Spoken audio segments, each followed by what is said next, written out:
Segunda parte, capítulo primero. Como se comprende, los sucesos referidos no eran los más a propósito para calmar el terror que reinaba en Verst. Ya no había duda. No eran vanas amenazas las que lanzó la sombra parlante, que diría el poeta, y que se oyeron en la sala del rey Matías. La temeridad y desobediencia del joven Nic Deck habían tenido el anunciado castigo. ¿Acaso no era esto una advertencia dirigida a todos aquellos que intentaran seguir su ejemplo? ¿Qué había de deducir de aquello? Un formal entredicho de penetrar en el castillo de los Cárpatos. El que lo intentase arriesgaría la vida. Era seguro que si el guardabosque hubiera franqueado la muralla, no hubiese vuelto a la aldea. De aquí que el espanto fuese más completo que nunca en Verst, en Vulcano y en todo el valle de los Dos Seals. En todas partes se hablaba de emigrar, y algunas familias de Tzizganes lo hicieron antes de permanecer en las proximidades del castillo. Ahora que ya se sabía que servía de refugio a seres maléficos, dado el carácter de aquella gente, era pedirles demasiado que se quedasen allí. No había más remedio que marcharse a otra región, a menos que el gobierno húngaro se decidiese a destruir la inabordable fortaleza. ¿Pero era el castillo destructible por los humanos medios? Durante la primera semana de junio, nadie se aventuró a salir fuera de la aldea, ni aun para dedicarse a las faenas agrícolas. ¿Acaso el menor golpe de azadón no podía provocar la aparición de algún fantasma escondido en las entrañas del suelo? El arado hundiendo la tierra, ¿no haría salir bandadas de stafflis o endriagos? Donde se sembraran granos de trigo, ¿no saldrían granos de demonio? No dejaría de suceder esto, decía Frigg muy convencido, y él, por su parte, se guardaba muy bien de llevar su rebaño a los prados del Sil. Así pues, la aldea estaba aterrorizada. Nadie trabajaba en los campos, nadie salía de su casa, cerrada a piedra y lodo. El señor Colts no sabía qué partido tomar para hacer nacer en sus administrados una confianza que le iba haciendo falta. Decididamente no había otro medio que ir a Colosvar a fin de reclamar la intervención de las autoridades. ¿Y había seguido saliendo humo de la chimenea del torreón? Sí, muchas veces permitió verlo el anteojo a través de los vapores que se arrastraban por la meseta de Orgal. Y cuando la noche llegaba, ¿tomaban las nubes un tinte rojizo, semejante a los reflejos de un incendio? Sí, parecía que volutas inflamadas revoloteaban sobre el castillo. Y los mugidos que habían aterrorizado al doctor Patak se propagaban a través de los bosques del Plesa con espanto de los habitantes de Verst. Sí, o por lo menos, a pesar de la distancia, los vientos del suroeste llevaban terribles gruñidos que en la montaña repercutían los ecos de la garganta. No era esto solo, sino que, según decían los consternados habitantes, agitábase el suelo con trepidaciones subterráneas, como si un antiguo cráter reviviese en la cordillera de los Cárpatos. Pero ¿acaso habría buena parte de exageración en lo que los naturales de Verst creían ver, oír y sentir? Como quiera que fuese, se habían producido hechos tangibles, positivos, y no había medio de vivir en un país tan extraordinariamente transformado.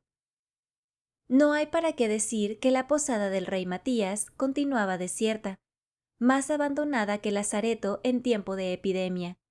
Nadie hubiese tenido la audacia de franquear sus umbrales, y Jonás se preguntaba si, falto de parroquianos, no se vería obligado a cesar en el comercio, cuando la llegada de dos viajeros vino a modificar aquel estado de cosas. En la noche del 9 de junio, y a eso de las 8, el picaporte de la puerta fue levantado desde afuera, mas el cerrojo, echado por dentro, impidió que se abriera. Jonás, que ya se había subido a su camaranchón, se apresuró a bajar, a la esperanza de encontrarse frente a un huésped. Uníase el temor de que el tal huésped fuese algún aparecido, al cual no se le podría rehusar cena y cama. Jonás se puso, pues, a parlamentar al otro lado de la puerta sin abrirla. —¿Quién es? —preguntó. 2 viajeros. ¿Vivos? Muy vivos. ¿Estáis bien seguros? Todos los seguros que puede estarse, señor posadero, pero que no tardarán en morir de hambre si tenéis la crueldad de dejarlos fuera. Jonás se decidió a descorrer los cerrojos, y 2 hombres penetraron en la sala. Apenas dentro, su primer cuidado fue pedir una habitación para cada uno, pues tenían intención de permanecer 24 horas en Verst. A la claridad de su lámpara, Jonás examinó a los recién llegados con extrema atención, adquiriendo la certeza de que eran 2 seres humanos con los que podía hacer negocio.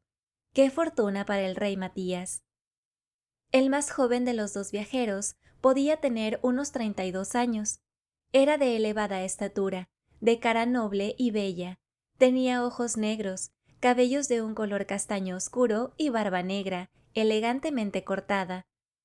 Su aspecto era un poco triste, pero altivo, aspecto de hidalgo, y un posadero tan observador como Jonás no podía engañarse en esto.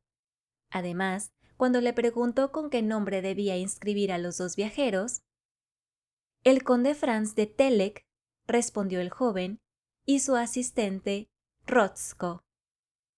¿De qué país? De Krajowa.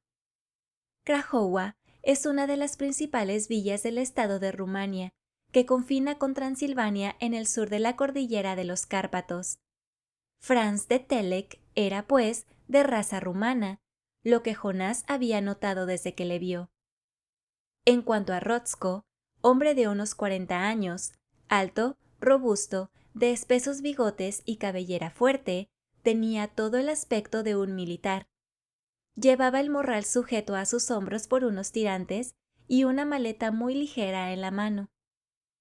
En esto consistía todo el equipaje del joven conde, que viajaba a guisa de turista y a pies las más veces. Esto se veía en su traje, su capote en bandolera, pasamontañas sobre la cabeza y una especie de blusa sujeta a la cintura por un cinturón, del que pendía la vaina del cuero del cuchillo balaco, polainas estrechamente ajustadas sobre zapatos de ancha y fuerte suela. Estos 2 viajeros eran precisamente los mismos que el pastor Frick había encontrado hacía 10 días en el camino de la garganta del Vulcano, y que entonces se dirigían hacia el Retzeyat. Después de haber visitado la comarca hasta los límites del Maros, después de haber hecho la ascensión a la montaña, venían a descansar un poco en el pueblo de Verst, antes de entrar en el valle de los 2 Sils. ¿Tenéis 2 habitaciones para nosotros?, preguntó Franz de Telek. 2, 3, 4, cuantas quiera el señor conde, respondió Jonás. 2 son suficientes, dijo Rotzko, pero es preciso que estén cerca una de la otra. ¿Les convienen estas?, replicó Jonás, abriendo 2 puertas a la extremidad del salón. Perfectamente, respondió Franz de Telek. Decididamente, Jonás no tenía nada que temer de sus nuevos huéspedes. No eran seres sobrenaturales, espíritus que habían tomado forma humana. No, el hidalgo se presentaba como un personaje distinguido, de esos que un posadero tiene siempre a gran honra recibir. He aquí una feliz circunstancia que volvería su fama al rey Matías. ¿A qué distancia estamos de Kolozsvár?, preguntó el conde. A unas 50 millas, siguiendo el camino que pasa por Petroseni y Karlsborg, respondió Jonás. ¿Y es muy fatigosa la jornada? Muy fatigosa para los peatones, y si me permitís una observación, diré que me parece que el señor conde debía darse un descanso de algunos días. ¿Podemos cenar?, preguntó Franz de Telek, poniendo término a las observaciones del posadero. Una media hora de paciencia y tendré el honor de ofrecer al señor conde una cena digna de él. Pan, vino, huevos y carne fiambre nos bastan para esta noche. Os voy a servir. Lo más pronto posible. Al momento. Y Jonás se disponía a volver a la cocina cuando lo detuvo una pregunta del conde. Me parece que no tenéis mucha gente en la posada, dijo. En efecto, en este momento no hay nadie, señor conde. ¿No es esta la hora en la que la gente del país viene a beber y a fumar su pipa? Ha pasado la hora, señor conde. En el pueblo de Verst hay costumbre de acostarse cuando las gallinas. Jamás hubiera dicho la razón de no haber un solo parroquiano en su posada. ¿No cuenta vuestro pueblo más de 300 o 400 habitantes? Próximamente, señor conde. No hemos encontrado un alma al bajar la calle principal. Es que hoy estamos en sábado, víspera del domingo. Afortunadamente para Jonás, que no sabía ya qué responder, Franz de Telek no insistió.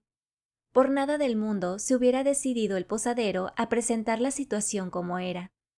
Los extranjeros no lo sabrían hasta lo más tarde posible, y era de temer que abandonasen una aldea tan justamente sospechosa. Con tal que la voz no empiece a murmurar en el salón mientras cenan, pensaba Jonás poniendo la mesa.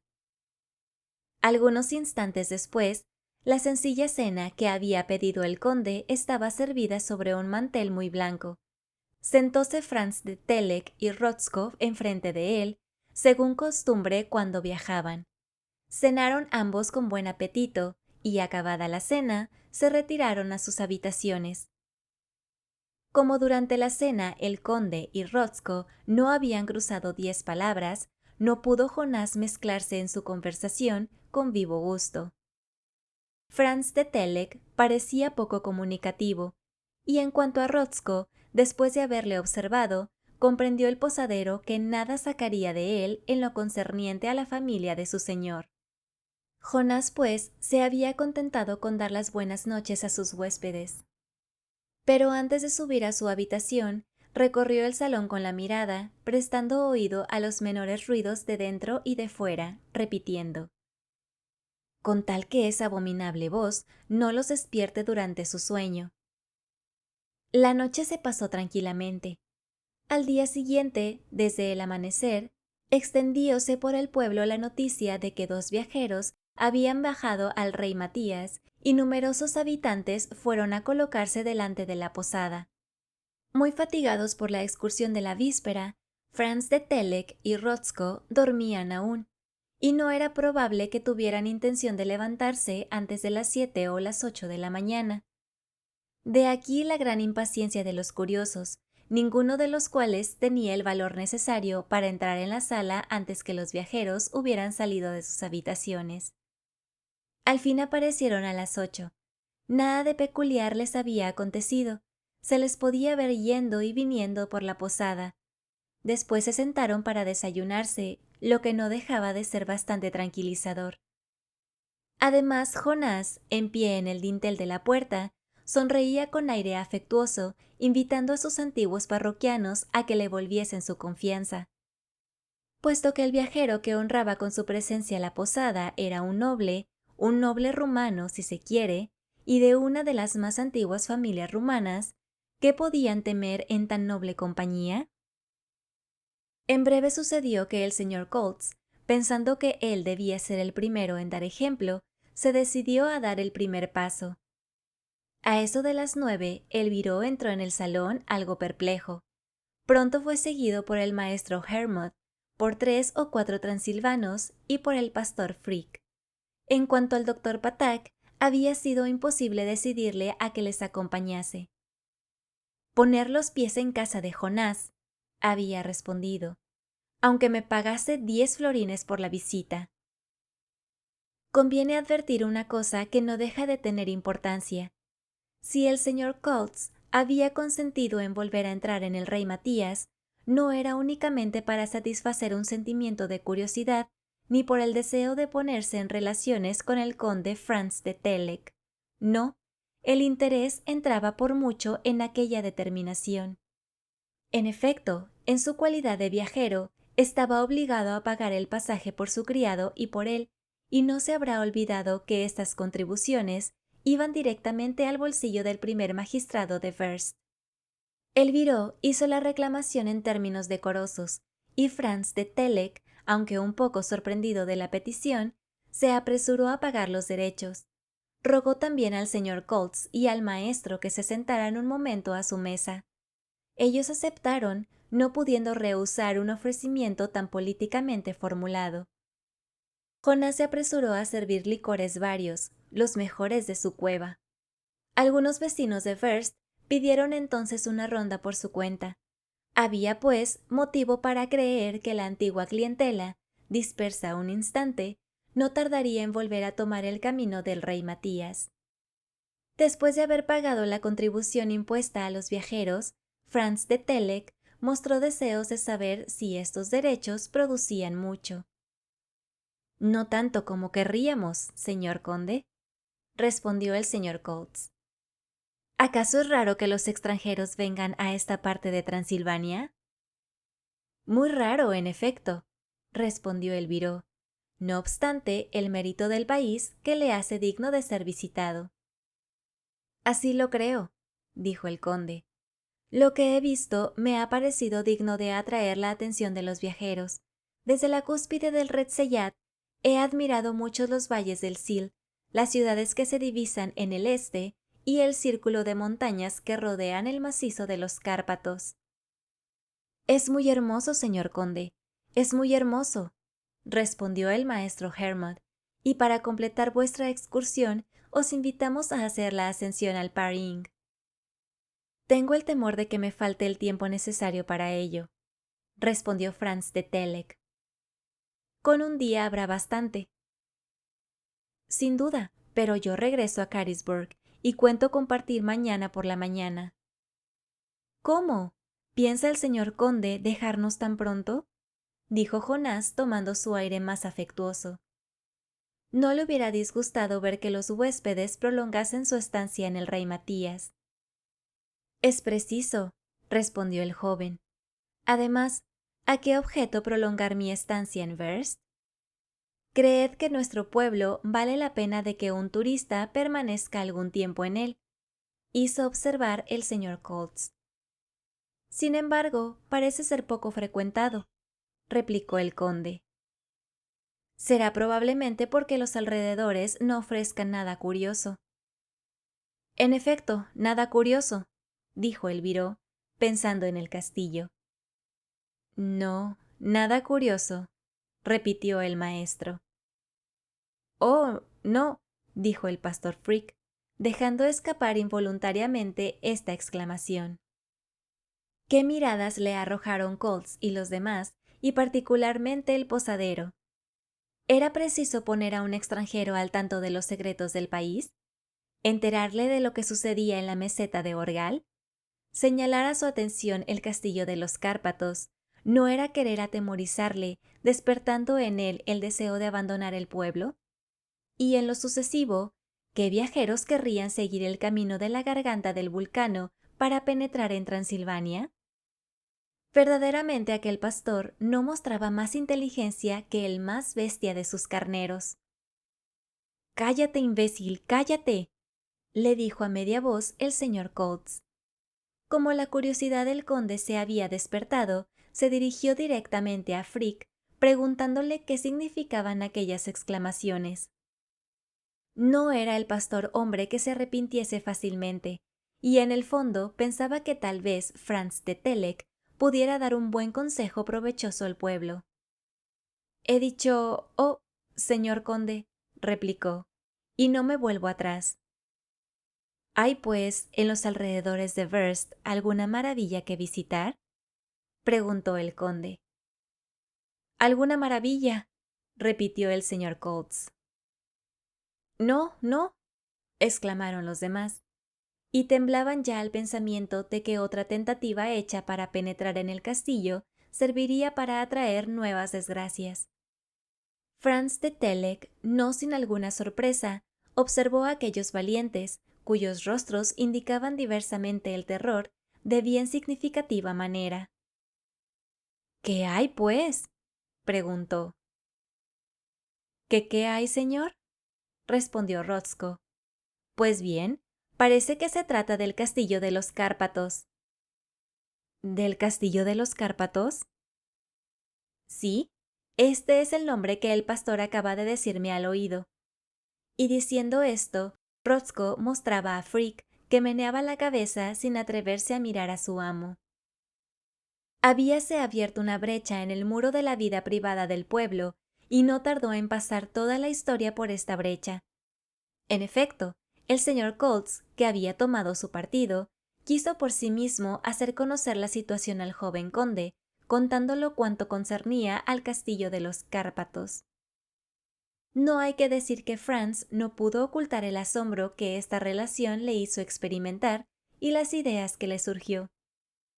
Aunque medianamente instruido en materias científicas, como sucede entre los jóvenes de su condición, que viven en sus castillos, enterrados en el fondo de los campos valacos, era un hombre de buen sentido. No creía, pues, en apariciones, y las leyendas le causaban risa desde luego. Un castillo habitado por espíritus excitaba su incredulidad. Además, en todo lo que acababa de contar el señor Colts, no había nada de maravilloso, sino únicamente algunos sucesos más o menos admisibles a los que la gente de First atribuía un origen sobrenatural. El humo del torreón, las campanas lanzadas al vuelo, cosas eran que se podían explicar sencillamente. En cuanto a las fulguraciones y a los ruidos que salían de la muralla, eran efecto de la imaginación. Franz de Telek no se contuvo para decirlo y bromear de ello con gran escándalo de sus oyentes. Pero, señor conde, le hizo observar el señor Colts, hay más todavía. ¿Y qué es ello? Pues bien, que es imposible penetrar en el castillo de los Cárpatos. ¿Verdaderamente? Nuestro guardabosque y nuestro doctor han querido franquear las murallas hace algunos días en obsequio al pueblo, y han pagado cara su intentona. ¿Qué les ha sucedido?, preguntó Franz con tono bastante irónico. El señor Colts contó los detalles de la aventura de Nick y del doctor. De modo que, cuando el doctor quiso salir del foso, sus pies estaban fuertemente sujetos al suelo, sin que pudiera dar un paso adelante. Ni adelante ni atrás, añadió Hermod. Lo habrá creído vuestro doctor, replicó Franz de Telek, y sería el miedo lo que le sujetaba por los talones. Sea, señor conde, replicó el señor Colts, pero Nick Deck ha sufrido una violenta sacudida cuando le ha puesto la mano sobre el herraje del puente levadizo. Habrá recibido algún fuerte golpe. Y tan fuerte, replicó el viró, que está en el lecho desde aquel día. ¿Pero no será peligro de muerte?, se apresuró a preguntar el conde. No, afortunadamente. En realidad, aquello era un hecho innegable, y el señor Colts esperaba la explicación que Franz de Telek le iba a dar. He aquí lo que el conde respondió muy explícitamente. En todo lo que acabo de oír, repito que no hay nada que no sea muy sencillo. Para mí no tiene duda que el castillo de los Cárpatos está ocupado ahora. ¿Por quién? Lo ignoro. De cierto no es por espíritus, sino por gente que tiene interés en ocultarse después de haber buscado refugio en él. ¿Malhechores?, exclamó el señor Colts. Es lo probable, y como no quieren que vayan a echarles de allí, han hecho creer que el castillo estaba habitado por seres sobrenaturales. ¿Cómo, señor conde?, respondió el maestro Hermod. ¿Creéis vos? Yo creo que vuestro país es muy supersticioso, que los huéspedes del castillo lo saben y han querido de ese modo evitar visitas inoportunas. Era verosímil que las cosas hubieran pasado de esta suerte, pero no se extrañará que nadie de First quisiera admitir esta explicación. El conde notó que no había convencido a un auditorio que no quería dejarse convencer. Por lo tanto, se contentó con añadir: puesto que no admitís mis razones, señores, continuad creyendo lo que os plazca respecto al castillo de los Cárpatos. Creemos lo que hemos visto, señor conde, respondió el señor Colts. Y lo que es, añadió el maestro. Sea, y verdaderamente lamento no poder disponer de 24 horas, pues Rotzko y yo iríamos a visitar vuestro famoso castillo, y os aseguro que bien pronto sabríamos a qué atenernos. «Visitar el castillo», exclamó el señor Colts. Sin vacilar, y ni el diablo en persona nos hubiera impedido franquear la muralla. Oyendo a Franz de Telek expresarse en términos tan categóricos e irónicos al mismo tiempo, sintieron todos un singular espanto. El tratar a los espíritus con tan poco respeto, ¿no podría atraer alguna catástrofe sobre el pueblo? ¿Acaso no oían los genios cuanto se decía en la posada del rey Matías? ¿Iba a resonar la voz por segunda vez en el salón? Y a propósito, el señor Colts advirtió al conde en qué condiciones el guardabosque había sido amenazado de un terrible castigo si se empeñaba en querer penetrar en el castillo de los Cárpatos. Franz de Telek, que contentó con encogerse de hombros, después se levantó diciendo que jamás se había podido oír, como pretendían, ninguna voz en aquella sala. Todo esto afirmó que no existía más que en la imaginación de los parroquianos, demasiado crédulos y un poco aficionados al schnapps del rey Matías. Entonces, algunos se dirigieron hacia la puerta, poco dispuestos a estar más tiempo en un sitio en el que un joven escéptico osaba sostener semejantes palabras. Pero Franz de Telek les detuvo con un gesto. «Decididamente, señores», dijo, «veo que el pueblo de Verst está bajo el imperio del miedo». «Y no sin razón, señor conde», respondió Colts. «Pues bien, he aquí un medio para acabar con las maquinaciones que, según vosotros, pasan en el castillo de los Cárpatos. Pasado mañana estaré en Carlsburg, y si queréis, prevendré a las autoridades de la ciudad. Se os enviará una compañía de gendarmes o de agentes de la policía, y os respondo que esos valientes penetrarán en el castillo, sea para cazar a los farsantes que se divierten con vuestra credulidad, sea para detener a los malhechores que preparan algún mal golpe». Nada más aceptable que esta proposición, y, sin embargo, no fue del agrado de los notables de Verst. En su opinión, ni los gendarmes, ni la policía, ni el mismo ejército podrían nada contra seres sobrehumanos, que sabrían defenderse con medios también sobrenaturales. «Más pienso ahora, señores», replicó entonces el conde, «que todavía no me habéis dicho a quién pertenece o perteneció el castillo de los Cárpatos». «A una antigua familia del país, la de los barones de Gortz», respondió el señor Colts. «La familia de Gortz», exclamó Franz de Telek. «La misma». «¿A la que pertenece el barón Rodolfo?» «Sí, señor conde». «¿Y sabéis si ha venido?» «No, hace muchos años que el barón no ha vuelto por el castillo». Franz de Telek se había puesto muy pálido y maquinalmente repetía con voz alterada: «Rodolfo de Gortz». Capítulo 2. La familia de los condes de Telek, una de las más antiguas e ilustres de Rumania, ya gozaba de gran prestigio mucho antes de que este país hubiese conquistado su independencia en los comienzos del siglo XVI. El apellido Telek figura en todas las peripecias políticas del mencionado país, y su historia hállase escrita en páginas gloriosas. Menos afortunada en la actualidad que la famosa Haya del Castillo, que tenía 3 ramas, la familia de los Telek solo contaba con un vástago, que era el caballero que acabamos de ver llegar a Verst. Pasó Franz toda su infancia en el castillo patrimonial en que moraban el conde y la condesa de Telek. Gozaban los descendientes de aquella familia gran consideración en el país, donde hacían generoso empleo de su fortuna. Entregados a la vida cómoda y patriarcal de la nobleza del campo, apenas si dejaban sus dominios de Krajowa una vez al año, y esto cuando sus negocios les llamaban a la población de este título, distante del castillo tan solo algunas millas. Tal género de vida tenía que influir en la educación de su hijo único, y Franz debía sentir el efecto del medio en que su juventud transcurría. Tuvo por maestro a un anciano sacerdote italiano que no le pudo enseñar más de lo que sabía, que no era a la verdad gran cosa. De este modo, el niño se fue haciendo hombre sin haber adquirido más que insuficientes nociones de las ciencias, artes y literaturas contemporáneas.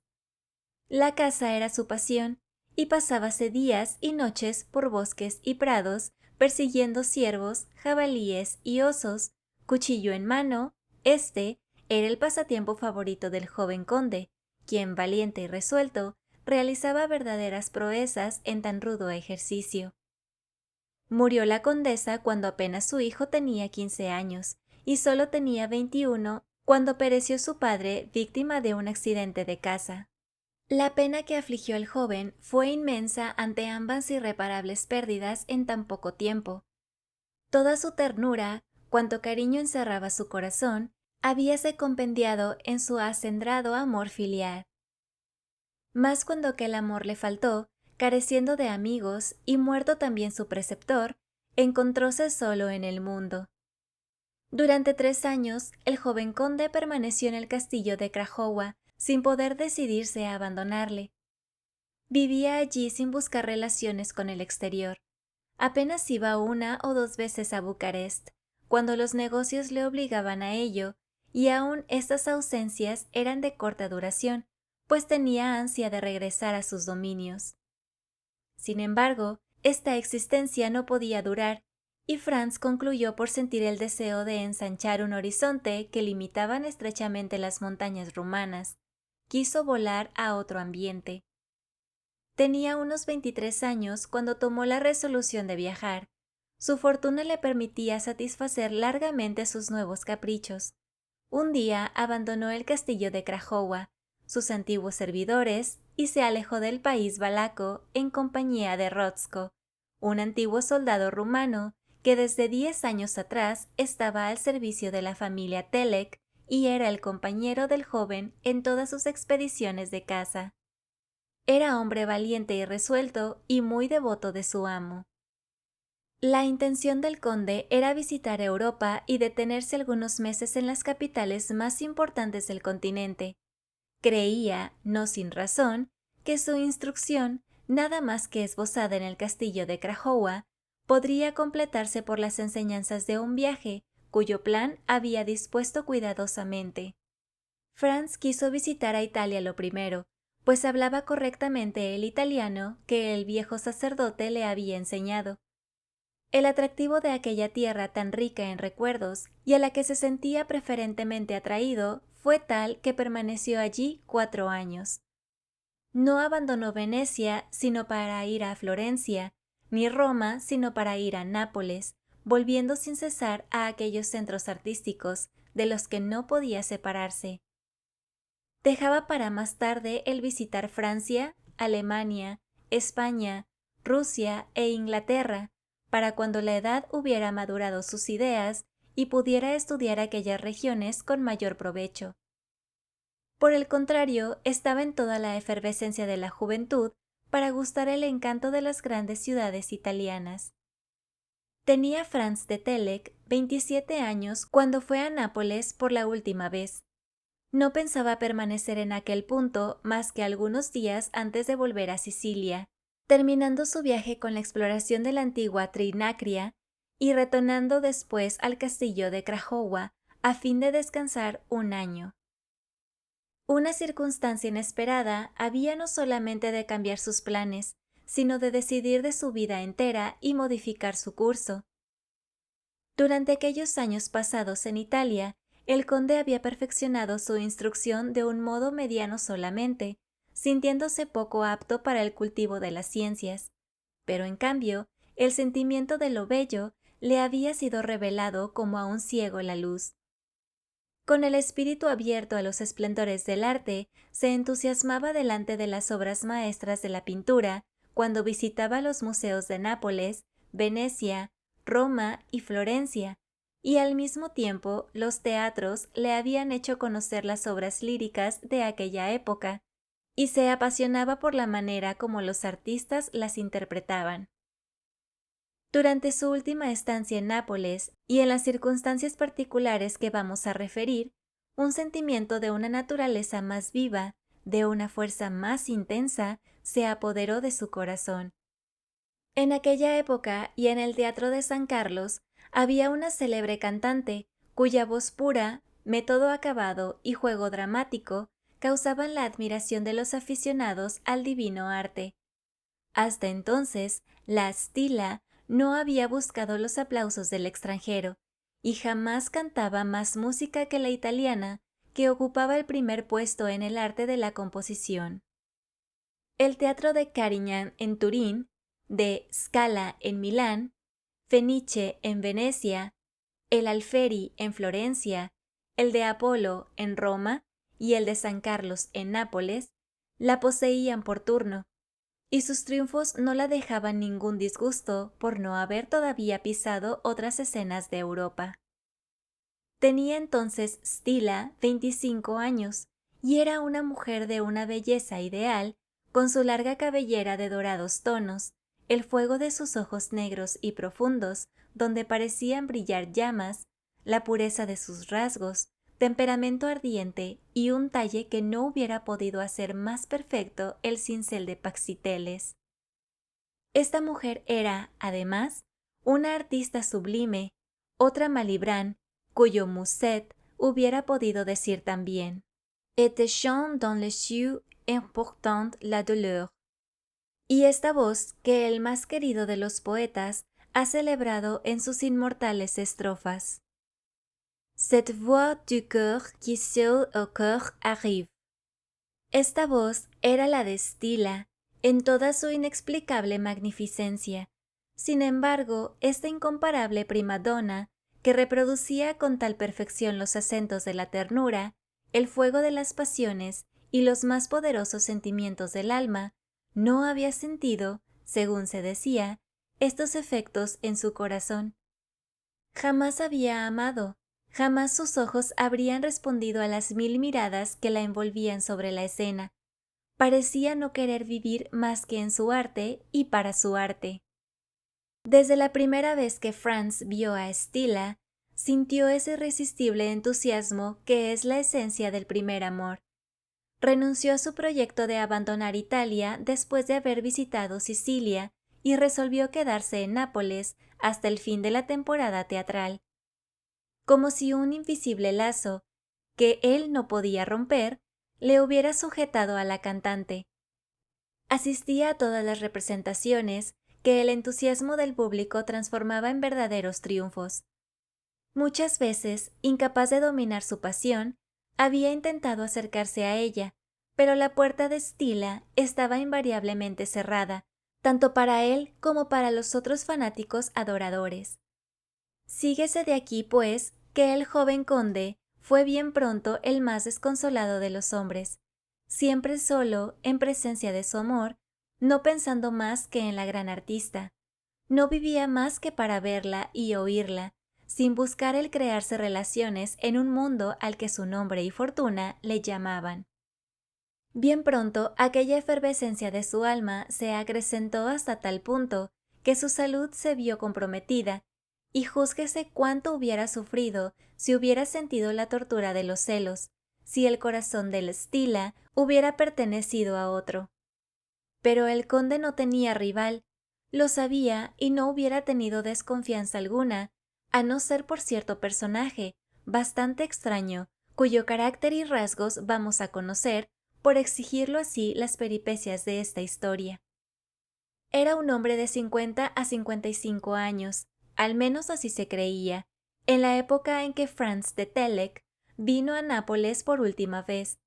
Este ser, poco comunicativo, parecía vivir fuera de las conveniencias sociales propias de las altas clases.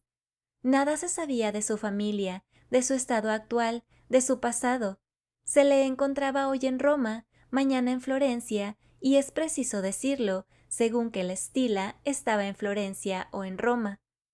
En realidad no se le conocía más que una sola pasión: oír a la cantante de tan gran renombre, que ocupaba entonces el primer puesto en el arte del canto.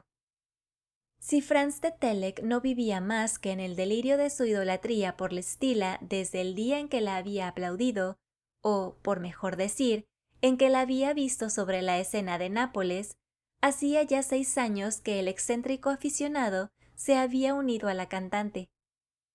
Pero muy diferente en esto al joven conde no era la mujer, sino la voz lo que había llegado a ser una necesidad de su vida, necesidad tan imperiosa como la del aire que respiraba. Jamás había intentado verla fuera de la escena, jamás se había presentado en casa de la Stilla, jamás le había escrito. Pero todas las veces que la Stilla aparecía en cualquier teatro de Italia, se veía pasar por delante del despacho un hombre de alta estatura, envuelto en un largo gabán oscuro y cubierto de ancho sombrero que ocultaba su cara. Este hombre se apresuraba a tomar asiento en el fondo de un palco enrejado, probablemente abonado para él, y allí quedaba encerrado, inmóvil y silencioso durante toda la representación. Después, una vez que Stilla había dado su última nota, salía furtivamente, y ninguno de los demás cantantes le hubiera podido retener. No los hubiera oído. ¿Quién era este espectador tan asiduo a sus representaciones? En vano había tratado de saberlo la Stilla, y como ésta era de una naturaleza tan impresionable, concluyó por aterrarle la presencia de este hombre original, terror poco razonable, pero muy real. Aunque la Stilla no podía verle en el fondo de su palco, cuya celosía jamás bajaba el misterioso personaje, ella sabía que estaba allí, sentía su mirada imperiosamente fija sobre ella. Y profundamente turbada por su presencia, no oía ni los bravos con el que el público acogía su salida a escena. Queda dicho que este personaje jamás se había aproximado a Stilla, pero si no hubiera procurado conocer a la mujer, e insistimos particularmente en este punto, todo cuanto podía recordar al artista había sido objeto de sus constantes atenciones. Así es que poseía el más hermoso de los retratos que el gran pintor Michael Gregorio había hecho de la cantante. En aquel retrato estaba la Stilla apasionada, vibrante, sublime, encarnada en uno de sus más hermosos papeles. Aquel retrato, adquirido a peso de oro, bien valía lo que por él había pagado su rico admirador. Por más que aquel ente original, siempre solo en su palco, no salía nunca de su casa sino para ir al teatro, no vivía en un aislamiento absoluto. No, un compañero no menos extraño que él compartía su existencia. Este último se llamaba Orphanik. ¿Qué edad tenía? ¿De dónde venía y de dónde era? Nadie hubiera podido dar contestación a estas preguntas. De creer lo que decía a todo el que quería oírlo, era uno de esos sabios ignorados, cuyo genio no ha podido darse a luz y que sienten odio hacia el mundo que les desconoce. Suponíase, no sin razón, que debía de ser algún pobre diablo, algún inventor que vivía a expensas de su protector. Era Orphanik de mediana estatura, delgado, raquítico, con cara de ético, uno de esas caras pálidas que en el antiguo lenguaje recibían el calificativo de chinches faces. Seña particular, llevaba una ojera puesta sobre el ojo derecho, que acaso había perdido en algún experimento de física, y sobre su nariz unos gruesos anteojos, cuyo único cristal de miope servía a su ojo izquierdo de verdosa pupila. Durante sus paseos solitarios gesticulaba como si hablase con algún ser invisible que le escuchase sin responderle nunca. El extraño melómano y el no menos extraño Orphanik eran todos los conocidos que podían ser en las ciudades italianas, a las que acudían en las temporadas teatrales. Gozaban el privilegio de excitar la pública curiosidad, y por más que el admirador de la Stilla hubiese rechazado siempre a los reporters y a sus indiscretas interviews, al cabo conocióse su nombre y su nacionalidad. Era de origen rumano, y la primera vez que Franz de Telek preguntó cómo se llamaba, le respondieron el barón Rodolfo de Gortz. Así estaban las cosas en la época en el que el conde acababa de llegar a Nápoles. Hacía 2 meses que el Teatro de San Carlos contaba por llenos las representaciones, y el éxito del Stilla acrecía cada noche. Jamás la artista se había mostrado tan admirable en el desempeño de los diversos papeles de su repertorio, Jamás había obtenido ovaciones más entusiastas. Durante las representaciones, y en tanto que Franz ocupaba su butaca de orquesta, el barón de Gortz, oculto en el fondo del palco, quedábase absorto en aquel canto ideal, impregnándose de aquella voz divina sin la que la vida le parecía imposible. Empezó a correr por Nápoles un rumor, al que el público rehusaba dar crédito, pero que acabó por alarmar al mundo diletante. Se decía que al terminar la temporada, la Stila iba a retirarse de la escena. ¿Qué? En toda la posesión de su talento, en la plenitud de su belleza, en el apogeo de su carrera artística, ¿era posible que pensase en retirarse? Sin embargo, aquel rumor que parecía inverosímil era cierto, y en realidad el barón de Gortz no era ajeno a esta resolución. Aquel espectador misterioso, siempre invisible tras la celosía del palco, había acabado por provocar en la Stila una emoción nerviosa, persistente, de la que no podía defenderse. En cuanto salía a escena, sentíase impresionada hasta tal punto que su turbación, muy visible para el público, alteraba poco a poco la salud de la joven. Salir de Nápoles, huir a Roma, a Venecia o a otra ciudad cualquiera de la península no era suficiente. Stila lo sabía, para liberarse de la presencia del barón de Gortz. Otro tanto sucedería si abandonaba Italia yendo a Alemania, a Rusia o a Francia. Aquel hombre la seguiría a donde fuese con el objeto de oírla, y solo tenía un medio para liberarse de aquella importunidad: abandonar el teatro. Ahora bien, desde 2 meses ya, antes que el rumor de su retirada se hubiese extendido, Franz de Telek se había decidido a dar cerca de la cantante un paso cuyas consecuencias debían de traer desgraciadamente la más irreparable de las catástrofes. Libre de su persona y dueño de una fortuna, se había hecho admitir en casa de Stila y le había ofrecido su mano y su título. La Stila no ignoraba desde hacía tiempo los sentimientos que inspiraba al conde, y pensaba que cualquier mujer, aun de la más alta sociedad, se consideraría feliz confiando su vida y felicidad a aquel caballero. Así que, en la disposición de ánimo en que se encontraba, recibió la demanda con un agrado que no pudo ocultar. Sentíose amada con tal pasión, que consistió en ser la esposa del conde Telek, aun a costa de abandonar su carrera artística. La noticia era, pues, verdadera. En cuanto terminase la temporada en el Teatro de San Carlos, la Stila no reaparecerá en ningún teatro. Su matrimonio, del que ya se tenían algunas sospechas, se dio como cosa segura. Como se comprende, aquello produjo un efecto prodigioso, no solamente en el mundo artístico, sino también en el gran mundo de Italia. Preciso ya era de admitir el proyecto.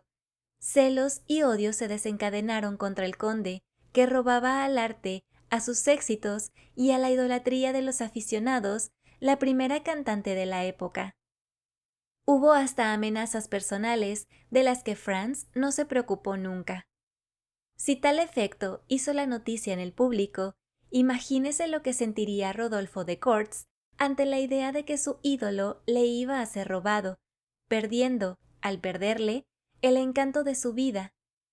Corrió el rumor de que intentó suicidarse. Lo cierto fue que desde aquel día ya no se vio a Orphanik por las calles de Nápoles, ya no abandonaba al barón, y hasta iba con él a encerrarse en el palco de San Carlos, cosa que nunca había hecho, siendo como era absolutamente refractario, como tantos sabios, al encanto sensual de la música. En tanto transcurría el tiempo y la emoción iba a llegar a su colmo la noche en que la Stila aparecería por última vez en escena. Iba a despedirse del público con el hermoso papel de Angélica en el Orlando, la obra maestra de Arconati. Aquella noche en el teatro, muy pequeño para contener a los espectadores que se agolpaban en las puertas, quedando sin obtener localidad la mayor parte, llegaron a temerse manifestaciones contra el conde de Telek, ya que no durante la representación, al menos cuando el telón bajase en el último acto de la ópera. El barón de Gortz ocupaba su palco como de costumbre y Orphanik le acompañaba. La Stila apareció más emocionada que nunca. Rehízose, sin embargo, y abandonándose a su inspiración, cantó con una perfección, con un tan inefable talento que no puede expresarse. El entusiasmo que causó a los espectadores llegó al delirio. Durante la representación, el conde permaneció de pie junto a la caja de bastidores, impaciente, nervioso, febril, pudiendo apenas contenerse, maldiciendo la extensión de las escenas, irritándole la tardanza que provocaban los aplausos y las llamadas. ¡Ah! ¿Cuánto tardaba el momento de arrancar de aquel teatro la que iba a ser condesa de Telek? Aquella mujer adorada que se llevaría lejos, muy lejos, donde no pudiera ser de nadie más que de él solo. Llegó el momento supremo, la dramática escena última, en que muere la heroína del Orlando. Nunca apareció más hermosa la admirable música de Arconati. Jamás la Stila la interpretó con más apasionados acentos. El alma del artista parecía asomar a sus labios, y sin embargo, diríase que aquella voz, desgarradora en algunos momentos, iba a destrozarse, puesto que no se la iba a oír jamás. En aquel momento, corrióse la celosía del palco del barón de Gortz, y apareció aquella extraña cabeza de largo pelo gris y ojos brillantes. Mostróse aquella cara estática, de espantosa palidez. Franz, desde la caja de bastidores, vio en plena luz, por primera vez, aquella cabeza. La Stila se dejaba arrastrar por el fuego de la arrebatadora estrofa del canto final. Acababa de repetir aquella frase de sublime sentimiento. Innamorata mio cuore trainante, voglio morire. De repente se detuvo. La cara del barón de Gortz la aterrorizó. Paralizóla inexplicable espanto. Llevóse rápidamente la mano a la boca, tinta en sangre. Vaciló y cayó. El público en masa se levantó palpitante, loco, en el colmo de la angustia. Del palco del barón escapóse un grito. Franz se precipita en la escena, coge a Stila en sus brazos, la levanta, la contempla, la llama y exclama: ¡Muerta! ¡Muerta! Sí, la Stila está muerta. En su pecho se ha roto un vaso. Su canto se ha extinguido con su último suspiro. El conde fue trasladado a su hotel en tal estado que se temía por su razón. No pudo asistir a los funerales de la Stila, que fueron hechos en medio de un inmenso concurso de la población napolitana. El cuerpo de la cantante fue inhumado en el Campo Santo Nuovo. Sobre el mármol de su tumba se lee este nombre: Stila. La noche de los funerales, un hombre fue al Camposanto Nuovo. Allí, con los ojos extraviados, la cabeza enmarañada, los labios apretados como si estuvieran sellados por la muerte, permaneció contemplando la tumba de la Stila. Parecía como si prestase atención, imaginando que la voz de la Stila iba a resonar por última vez desde el fondo de la tumba. Aquel hombre era Rodolfo de Gortz. En la misma noche, el barón de Gortz, acompañado de Orphanik, salió de Nápoles y nadie volvió a saber de él. Al día siguiente llegó una carta, dirigida al conde de Telek. Aquella carta no contenía más que estas palabras, de un laconismo amenazador: Vos la habéis matado, desgraciado de vos, conde de Telek. Rodolfo de Gortz. Capítulo 3. Tal había sido aquella lamentable noticia. Durante un mes estuvo en gran peligro la vida de Franz de Telek. A nadie reconocía, ni aun a su fiel Rotzko. En los momentos de alta fiebre, solo un nombre murmuraba en sus labios, prestos a rendir el último aliento: Stila. El joven logró por fin escapar a la cercana muerte. La pericia médica, los incesantes cuidados de Rozzo y sobre todo su juventud y fuerte naturaleza triunfaron, y Franz se salvó, quedando su razón incólume de aquel viento choque. Cuando pudo coordinar sus recuerdos, cuando volvió a su memoria la trágica escena del Orlando, en la que el artista exhaló su alma, exclamó: «Stila, Stila mía», en tanto que sus manos se tendían instintivamente a aplaudir. Así que el joven pudo abandonar el lecho. Rotzko obtuvo de él la formal promesa de que abandonarían la funesta ciudad y se trasladarían a su castillo de Krajowa. Quiso el conde, antes de partir de Nápoles, ir a orar sobre la tumba de la muerta y darle su último, su eterno adiós. Rotzko le acompañó al camposanto nuevo. Allí se arrojó el joven sobre aquella tierra despiadada. Quería acabar con sus uñas su propia tumba. Pudo Rotzko arrancarle de allí, de aquella sepultura donde dejaba su vida, su dicha toda. Algunos días después, Franz de Telek, de vuelta en Krajowa, en Valaquia, de nuevo se encontró en su castillo patrimonial, en donde durante 5 años vivió en el más completo aislamiento, sin querer salir de él. Ni la distancia pudieron dulcificar su pena. No podía olvidarlo. El recuerdo de Stila, tan vivo como el primer día, se hallaba ligado a su existencia cual incurable herida. Sin embargo, ya en la época en que comienza esta historia, el joven conde de Telek había dejado el castillo algunas semanas antes.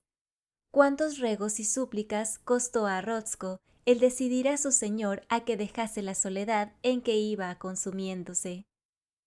Que el conde no llegase a consolarse, pero, por lo menos, era preciso que tratase de mitigar su dolor.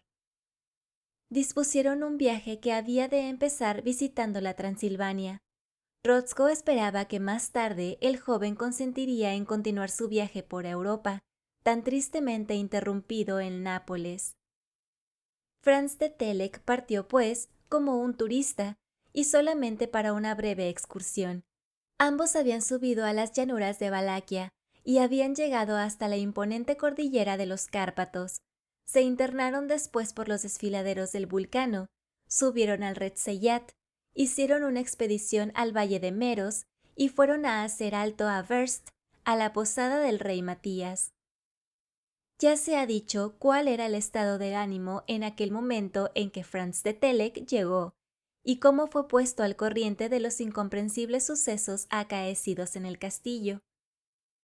Se sabe también cómo el joven tuvo noticia de que el castillo pertenecía al barón Rodolfo de Gortz. El efecto producido en el joven por aquel nombre no pudo pasar inadvertido para el señor Koltz y sus compañeros. Rotzko hubiera de muy buena gana enviado al diablo al señor Koltz, que tan importunamente le pronunció, y a todas sus estúpidas historias. ¿Qué malandanza había llevado a Franz de Telek precisamente a Verst, junto al castillo de los Cárpatos? El conde permaneció silencioso. Su mirada inquieta indicaba claramente la turbación de su alma, turbación que en vano trataba de calmar. El señor Koltz y sus amigos comprendieron que algún lazo misterioso unía al conde de Telek y al barón de Gortz, pero por grande que fuese su curiosidad, mantuviéronse en prudente reserva y no insistieron sobre el particular. Más tarde se vería lo que había que hacer. Poco después, todos abandonaron la posada muy preocupados por aquel extraordinario encadenamiento de aventuras que nada bueno presagiaba para la aldea. Y bien, ahora que el joven conde sabía a quién pertenecía el castillo de los Cárpatos, ¿cumpliría su promesa? Una vez en Karlsburg, ¿prevendría a las autoridades y reclamaría su intervención? He aquí lo que se preguntaban el Viró, el maestro, el doctor Patak y los demás. En todo caso, y si el conde no lo hacía, el señor Koltz estaba decidido a hacerlo. Advertida la policía, vendría a visitar el castillo y vería si se hallaba habitado por espíritus o por malhechores. El pueblo no podía continuar más tiempo bajo semejante temor. No obstante, en opinión de la mayoría, la tal medida resultaría inútil e ineficaz. ¿Qué batalla iba a hacer aquella contra los espíritus? Los sables de los gendarmes saltarían cual si fuesen de vidrio, y sus fusiles errarían todos los disparos. En tanto Franz de Telek, solo en el establecimiento del rey Matías, se abandonaba a los dolorosos recuerdos que el nombre del barón de Corts evocaba en su espíritu. Al cabo de una hora, pensando en estas cavilaciones, levantóse de su asiento y saliendo de la sala se dirigió al extremo del terraplén y miró a lo lejos. Allá en la cuneta del Plesa y sobre la llanura de Orgal alzábase el castillo de los Cárpatos. Allí era donde había vivido el extraño espectador del Teatro de San Carlos, el hombre que de tal modo atemorizaba a la desgraciada Stila. Mas a la sazón el castillo estaba desierto, y el barón no había vuelto allí desde su marcha a Nápoles. Nada se sabía de lo que le hubiese acontecido, y era probable que, muerta la gran artista, el barón hubiera puesto fin a su existencia. Franz extraviaba su pensamiento por el campo de las hipótesis, no sabiendo cuál aceptar. Por otra parte, la aventura del guardabosque Nic Deck no dejaba de preocuparle en cierto modo, y hubiérale complacido descubrir aquel misterio, aunque no fuese más que para tranquilizar a la población de Verst. Como el joven no dudaba que se habían refugiado en el castillo malhechores, decidió cumplir su promesa de sorprender los planes de aquellos falsos aparecidos, dando parte a la policía de Karlsburg. Sin embargo, antes de poner en práctica su idea, quiso Franz tener detalles más circunstanciados sobre el particular, y a este fin, lo más conveniente era dirigirse al propio guardabosque, razón por la cual, antes de volver a la posada y a eso de las 3 de la tarde, se presentó en casa del Elviro Koltz. Mostróse éste muy honrado con la visita de un caballero de las prendas del conde de Telek, descendiente de noble familia rumana, al cual debería el pueblo haber recobrado la calma y su prosperidad, puesto que los turistas volverían a visitar el país, con lo que subirían los derechos de peaje, sin tener nada que temer de los genios maléficos del castillo de los Cárpatos. Mucho agradeció Franz de Telek los cumplidos del Elviro, y le preguntó si había algún inconveniente en ser introducido en el cuarto de Nic Deck. «Ninguno, señor conde», respondió Elviro. «El valiente Nick mejora considerablemente y no tardará en volver a su oficio». Y añadió, dirigiéndose a su hija, que acababa de entrar en la sala: «¿No es verdad, Miriota?» «Dios haga que así sea, padre», respondió Miriota con voz conmovida. Franz quedó encantado del afectuoso saludo que le hizo la joven, y viéndola todavía inquieta por el estado de su prometido, se apresuró a pedirle algunas explicaciones con este motivo. «Según tengo entendido», dijo, «no ha sido grave la dolencia de Nick». «No, señor conde, y que el cielo sea bendito». «¿Tenéis en Verst buen médico?» Dijo el señor Koltz, un tono poco favorable para el antiguo enfermero del lazareto. «Tenemos al doctor Patak», respondió Miriota. «¿El que acompañó a Nick al castillo de los Cárpatos?» «Sí, señor conde». «Señorita Miriota», dijo entonces Franz, «en interés suyo desearé ver vuestro novio y obtener algunos detalles más precisos acerca de su aventura. Se apresurará a dároslo, aunque aún está algo fatigado». Yo no abusaré, señorita Miriota. No haré nada que pueda perjudicar a Nick». «Lo sé, señor conde». «¿Cuándo se efectuará vuestro matrimonio?» «Dentro de 15 días», respondió Elviro. «Entonces tendré un gran placer en asistir, si el señor Koltz tiene a bien al invitarme». «Señor conde, tal honor». «Dentro de 15 días, convenido, y estoy seguro que estará ya curado y que podrá dar un paseo con su linda prometida». «Dios le proteja, señor conde», respondió Miriota ruborizándose. Y en este momento su encantadora cara expresaba una ansiedad tan visible que Franz le preguntó la causa. «Sí, que Dios lo proteja», respondió Miriota, «pues al intentar penetrar en el castillo de los Cárpatos, a pesar de la prohibición, Nick ha irritado a los genios Y quién sabe si estos no le atormentarán toda la vida. Oh, señorita Miriota, ya les meteremos en cintura, os lo prometo, respondió Franz. ¿Y no sucederá nada a mi pobre Nick? Nada, y gracias a los agentes de la policía se podrá visitar el castillo dentro de algunos días con tanta seguridad como la plaza de Verst. El conde, juzgando inoportuno discutir la cuestión de lo sobrenatural delante de espíritus tan preocupados, rogó a Miriota le condujera al cuarto del guardabosque, lo que la joven se apresuró a hacer, dejando a Franz solo con su novio. Nic Deck sabía que la llegada de los dos viajeros a la posada del rey Matías estaba sentado en un viejo sillón muy ancho y se levantó para recibir al visitante. Como apenas se resentía ya de la parálisis que le había acometido, se encontraba en estado de responder a las preguntas de Telek. «Señor Deck», dijo Franz después de haber estrechado amistosamente la mano del joven. «Ante todo os preguntaré si creéis en la presencia de seres maléficos en el castillo de los Cárpatos». «Me veo obligado a creerlo, señor conde», respondió Nick. ¿Y serían ellos los que impidieron franquear la muralla del castillo? No lo dudo. ¿Y por qué? ¿Queréis decirlo? Porque si había genios, no tiene explicación lo que me ha sucedido. ¿Queréis hacerme la merced de contarme, sin omitir nada, lo que os sucedió en vuestra tentativa? Con mucho gusto, señor conde. Y Nic Deck refirió detalladamente lo que se le pedía, con lo que confirmó los hechos que habían llegado a conocimiento de Franz en su conversación con los parroquianos del rey Matías, hechos a los que el conde daba, como se debe, una explicación puramente natural.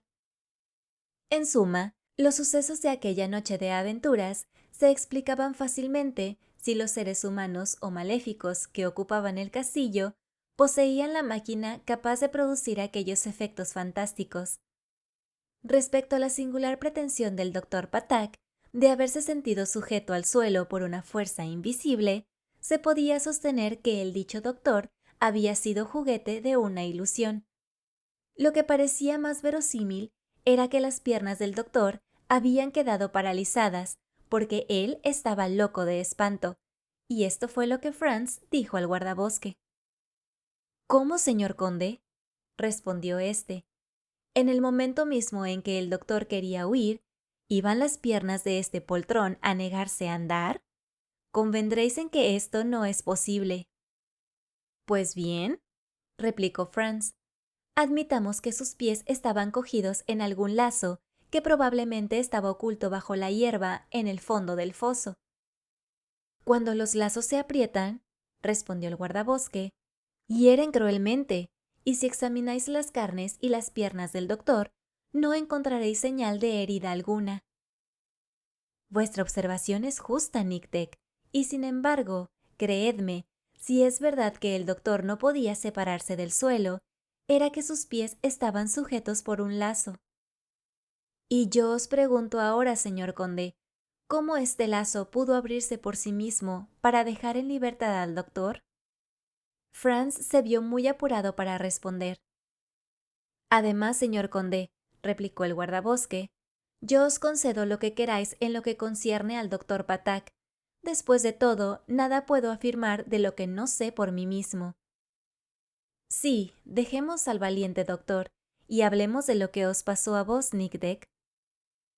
Lo que me pasó es bien claro. No hay duda de que yo recibí una fuerte sacudida, y de una manera que no es natural.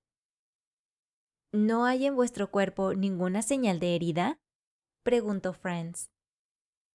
Ninguna, señor conde, y sin embargo, fui atacado con una violencia formidable. ¿Fue en el momento en que habíais puesto la mano sobre la bisagra del puente levadizo? Sí, señor conde, y apenas le había tocado, quedé como paralítico. Afortunadamente, mi mano no había soltado la cadena que tenía asida, y me deslicé hasta el fondo del foso, donde el doctor me encontró sin conocimiento. Franz sacudió la cabeza, como hombre cuya incredulidad persistiese ante aquellas explicaciones. Veamos, señor conde, replicó Nick. Lo que yo os he contado no ha sido un sueño, y si durante 8 días he permanecido extendido todo a lo largo sobre este lecho, sin poder hacer uso ni de brazos ni de piernas, no seré razonable decir que me he imaginado todo esto. No lo pretendo, y es bien seguro que habéis recibido una conmoción brutal. Brutal y diabólica. No, en esto es en lo que diferimos, Nic Deck, respondió el conde. Creéis haber sido golpeado por un ser sobrenatural, y yo no lo creo, por la razón de que no hay seres sobrenaturales, ni maléficos, ni benéficos. Entonces, ¿queréis explicarme el porqué de lo que me ha sucedido?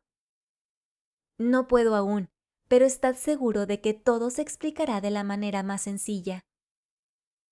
Dios lo quiera, respondió el guardabosque. Decidme, preguntó Franz, ¿ese castillo ha pertenecido siempre a la familia de Gortz? Sí, señor conde, y le pertenece aún, aunque el último descendiente, el barón Rodolfo, ha desaparecido sin que jamás se haya podido tener noticias suyas. ¿Y en qué época fue esta desaparición? Hará unos 20 años. ¿20 años? Sí, señor conde. Un día el barón Rodolfo abandonó el castillo, cuyo último servidor murió algunos meses después de su partida, y no ha vuelto. ¿Y desde entonces nadie ha puesto los pies en el castillo? Nadie. ¿Y qué se cree en el país? Se cree que el barón Rodolfo ha debido morir en el extranjero poco tiempo después de su desaparición. Se engaña, Nic Deck. El barón vivía todavía hace 5 años al menos. ¿Vivía, señor conde? Sí, en Italia, en Nápoles. ¿Le habéis visto? Le he visto. ¿Y desde hace 5 años? No he oído hablar de él. El joven guardabosque quedó pensativo, acometido de una idea que dudaba en formular. Decidióse al fin y levantando la cabeza y frunciendo el ceño, dijo: No es de suponer, señor conde, que el barón Rodolfo de Gortz haya vuelto al país con la intención de encerrarse en el castillo. No, no es de suponer, Nic Deck. ¿Qué interés hubiera tenido en ocultarse, en no dejar llegar a nadie hasta él? Ninguno, respondió Franz de Telek. Y sin embargo, esta era una idea que comenzaba a tomar cuerpo en el espíritu del conde. No era posible que aquel personaje, cuya existencia había sido siempre tan enigmática, hubiera ido a refugiarse en este castillo después de haber abandonado Nápoles. Allí, gracias a las supersticiones hábilmente preparadas, no le habría sido fácil, si él quería vivir en el aislamiento, defenderse contra toda indignación inoportuna, dado que él conocía el estado de los espíritus de los países circunvecinos.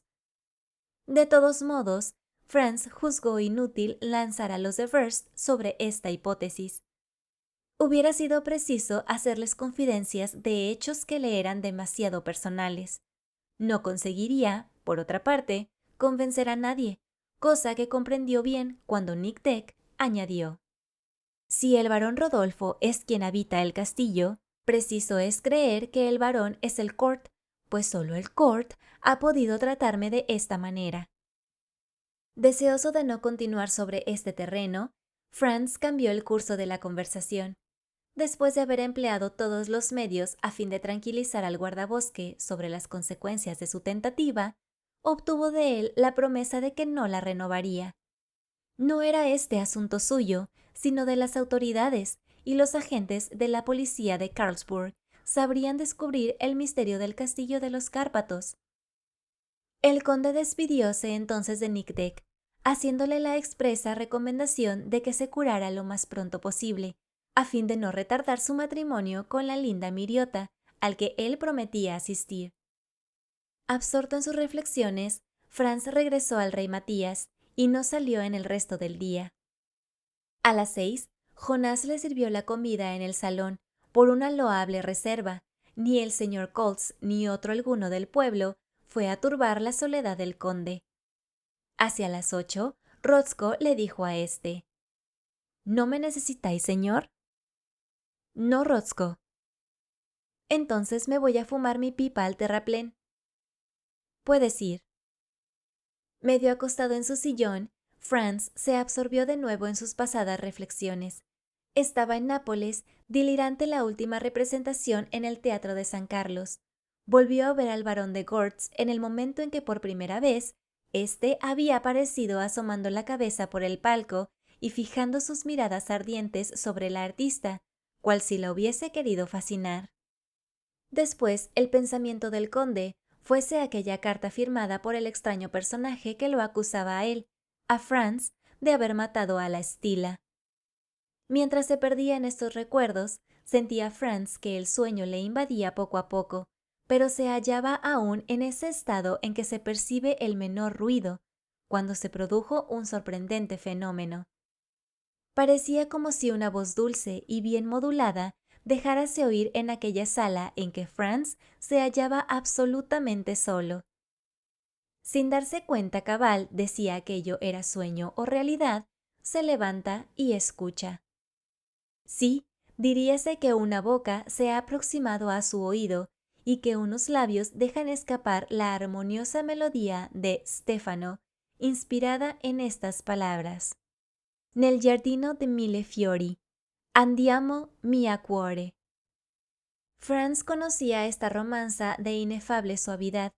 Aquella romanza la cantó la Stilla en el concierto que dio en el Teatro de San Carlos antes de su función de despedida.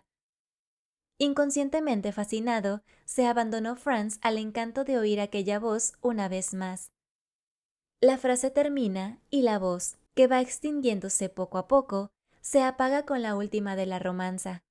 Pero Franz ha sacudido su letargo, se incorpora bruscamente, retiene su respiración para no perder el más lejano eco de aquella voz que penetra hasta su corazón. Todo está en silencio, dentro y fuera. Su voz, murmura. Sí, era su voz, la voz que tanto amé. Después, volviendo al sentimiento de la realidad. Dormí y soñé, dijo. Capítulo 4.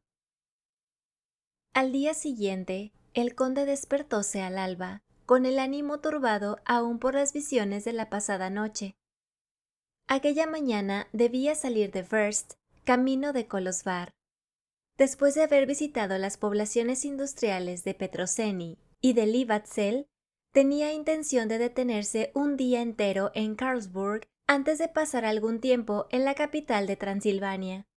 Desde allí, el ferrocarril le conduciría a las provincias centrales de Hungría, donde daría su viaje por terminado. Salió de la posada y mientras paseaba por el terraplén, dirigió sus gemelos hacia el castillo y estuvo contemplando, no sin emoción, los contornos de la fortaleza claramente proyectados por el sol sobre la meseta de Orgal. Versaban sus ideas sobre este punto. Una vez en Karlsburg, cumpliría la promesa que había hecho a la gente de Wurst, avisaría a la policía de lo que pasaba en el castillo de los Cárpatos. Creyendo, como creía en un principio el conde, que el castillo era refugio de malhechores, o por lo menos de gente sospechosa que tenía interés en permanecer oculta y sin que nadie se aproximara a su guarida, la promesa hecha a la población era solemne. Mas después que había reflexionado, experimentó un cambio en sus ideas y a la sazón dudaba qué partido tomar. 5 años hacía que nadie había vuelto a saber lo que hubiera sido del último descendiente de la familia de Gortz. Corrió muy válido el rumor de que el barón Rodolfo había muerto algún tiempo después de su salida de Nápoles. Mas, ¿era esto cierto? ¿Qué pruebas había de su muerte? ¿Acaso vivía el barón de Gortz? Y si vivía, ¿por qué no había vuelto al castillo de sus antepasados? ¿Acaso Orfanik, su único acompañante, aquel extraño físico, no sería el autor de los fenómenos que mantenían el espanto de la comarca? Esto precisamente era lo que estaba pensando Franz. Hay que convenir en que tal hipótesis parecía muy admisible, pues si el barón Rodolfo y Orfanik habían buscado refugio en el castillo, lo natural era que hubieran querido hacerse inabordables a fin de vivir aislados conforme a sus hábitos y caracteres. Y de ser así, ¿qué conducta debía seguir el conde? ¿Era conveniente que tratase de intervenir en la vida privada del barón de Gortz? Hallábase el conde pensando el pro y el contra de la cuestión cuando Rothsco fue a reunirse con él en el terraplén. Una vez que el joven le dio conocimiento de sus ideas sobre el asunto, díjole el otro: «Señor, es posible que el barón de Gortz se entregue a todas esas maquinaciones diabólicas, y en ese caso, mi opinión es que no debemos mezclarnos en el asunto, que los poltrones de Verst vean cómo se las han de arreglar. Eso es cuenta suya, pues nosotros no debemos mezclarnos en nada para devolver la calma a la aldea». «Bien considerado. Pienso que tienes razón, mi buen Rothsco». «Yo así lo creo», respondió el soldado.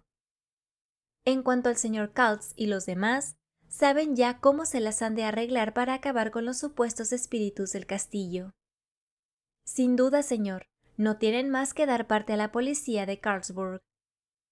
«Nos pondremos en camino después de almorzar, Rothsco». «Todo estará presto. Pero antes de bajar al valle de Sil, daremos una vuelta por el Plesa». «¿Para qué, señor?» «Desearía ver más de cerca, si es posible, ese castillo de los Cárpatos». «¿Con qué fin?» «Un capricho, Rothsco, un capricho que no nos retardará ni media jornada». Mucho contrarió a Rothsco tal determinación, que consideraba poco menos que inútil. Él hubiera querido alejar del ánimo del conde todo lo que le pudiera recordar el pasado, pero aquella vez fue en vano. Chocó contra la inflexible resolución de su amo. La causa de esto era que Franz sentíase atraído hacia el castillo como por una influencia irresistible. ¿Acaso sí que él se diese cuenta de ello, uníase aquella atracción al ensueño en el que había oído la voz de Stila murmurando la sentida melodía de Stefano? Pero, ¿aquello había sido un sueño? He aquí lo que el conde se preguntaba ahora, recordando que, según se decía, en aquella misma sala se había oído una voz, aquella voz amenazadora que tan imprudentemente desafió Nictec. No es, pues, extraño que en la disposición mental en que se encontraba el conde, formábase el proyecto de dirigirse al castillo de los Cárpatos y subir hasta el pie de sus viejas murallas, pero sin pensar en penetrar en aquel. No hay que decir que Franz de Telek estaba bien resuelto a no dar a conocer sus intenciones a los habitantes de Verst, que sin duda hubiéranse unido a Rothsco para disuadir al conde de sus propósitos. Recomendó pues al soldado no dijera nada sobre el particular. Al verle bajar del pueblo con dirección al valle de Sil, nadie hubiera dudado que no fuese a tomar el camino de Karlsburg. Desde lo alto del terraplén había el conde observado que otro camino seguía la base del Retseyat hasta la garganta del Vulcano. Era pues posible subir por las alturas del Plesa hacia el castillo sin volver a pasar por la aldea y por consecuencia sin que Koltz y los demás le viesen. Al mediodía, y después de haber liquidado sin discusión la cuenta, un poco excesiva, que con su mejor sonrisa le presentó Jonás, Franz se dispuso a salir de Verst. El señor Koltz, la linda Miriota, el maestro Hermod, el doctor Patak, el pastor Frick y buen número de los demás habitantes habían ido a despedirle. El mismo guardabosque había podido salir de su cuarto y se comprendía que no tardaría mucho en estar restablecido por completo, de lo que el ex enfermero se atribuía todo el honor. «Os deseo mil felicidades, Nictec, tanto a vos como a vuestra prometida».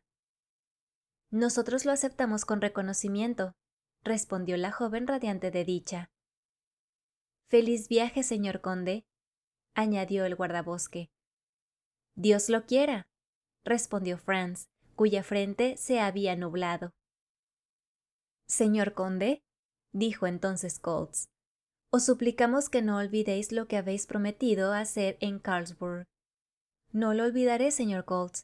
Pero en caso de que retardase mi viaje, conocéis el medio más sencillo para libraros de esa vecindad inquietante, y el castillo no inspirará ya temor alguno a la honrada población de Verst. Eso se dice fácilmente, murmuró el maestro. Y se hace, respondió Franz. Si queréis, antes de 48 horas, tendréis aquí a los gendarmes que sabrán dar buena cuenta de los seres que se ocultan en el castillo. Salvo el caso muy probable de que fueran espíritus, observó el pastor Frick. Pues aún en ese caso, respondió Franz alzando ligeramente los hombros.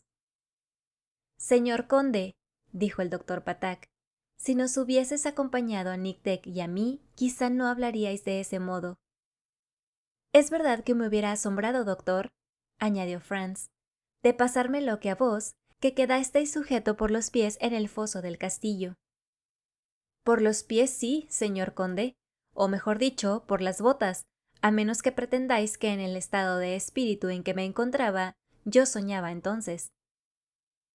No pretendo nada, respondió Franz, y no trataré en manera alguna de explicaros lo que os parece inexplicable, pero estad seguro de que si los gendarmes vienen a visitar el castillo de los Cárpatos, sus botas, acostumbradas a la disciplina, no echarán raíces como las vuestras. Y dicho esto, el conde recibió, por última vez, los homenajes del hostelero del rey Matías tan honrado, de haber tenido el honor de que el honorable Franz de Telek, etcétera, etcétera. Después de haber saludado al señor Koltz, a Nick Deck, a la novia de éste y a los habitantes reunidos en la plaza, hizo una señal a Rotzko y ambos descendieron a buen paso camino de la garganta. En menos de una hora, Franz y su asistente llegaron a la orilla derecha del río, que subieron siguiendo la vertiente meridional del Retseyat. Rotzko se había resignado a no hacer ninguna observación a su amo. Hubiese sido trabajo inútil.